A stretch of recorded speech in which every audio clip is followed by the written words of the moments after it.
Hello friends, मी आहे तुमचा लाडका बनी आणि आज मी घेऊन आले तुमच्यासाठी एक छानशी गोष्ट जी आहे एका राजाची, महान राजाची.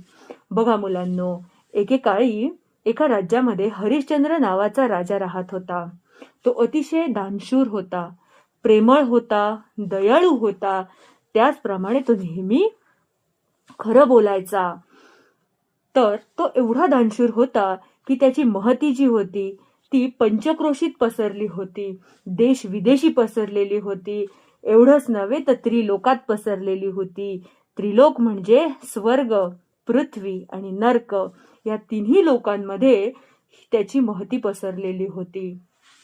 असंच सगळ्या देवांमध्ये चर्चा चालू असताना हीच गोष्ट इंद्रदेवांपर्यंत गेली. देवादिदेव इंद्रदेव त्यांच्यापर्यंत ही गोष्ट गेली आणि त्यांनी ठरवलं की कोण आहे हा एवढा दानशूर राजा आणि खरंच तो असं दान करतो का? आज मी त्याची परीक्षा घेणार आहे. तर त्या दिवशी रात्री ज्या वेळेला राजा त्यांच्या दालनामध्ये झोपले होते त्यावेळेला राजाच्या स्वप्नामध्ये इंद्रदेव गेले, स्वतः गेले, प्रकट झाले आणि त्या राजाला ते म्हणाले की राजा हरिश्चंद्रा, तू तू स्वतः खुद्द तुझ्या हाताने आज मला तुझे राज्य दान करत आहेस. आणि स्वप्नामध्ये हरिश्चंद्र राजाने इंद्रदेवांना संमती दिली की हे इंद्रदेवा, मी तुम्हाला माझे सगळे राज्य सगळं दान करत आहे.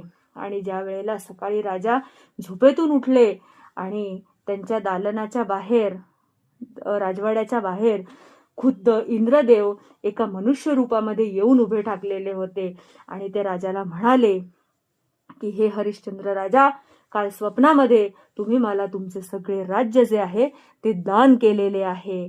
आणि ही गोष्ट लगेच हरिश्चंद्र राजांना आठवली की हो, मी काल रात्री स्वप्नामध्ये माझे सगळं राज्य दान केलेलं आहे.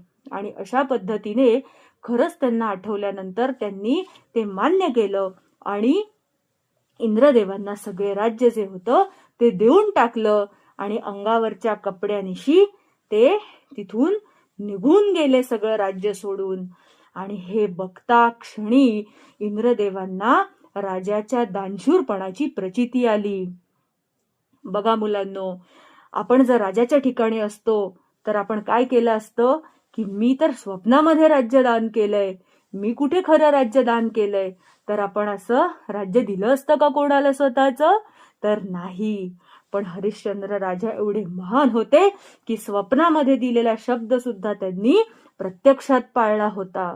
तर मुलांनो, आपण ह्या गोष्टीतून काय शिकलो की कधीही खरं बोलणं सोडायचं नाही. खरं माहीत असेल तर ते सत्य पाळायचं.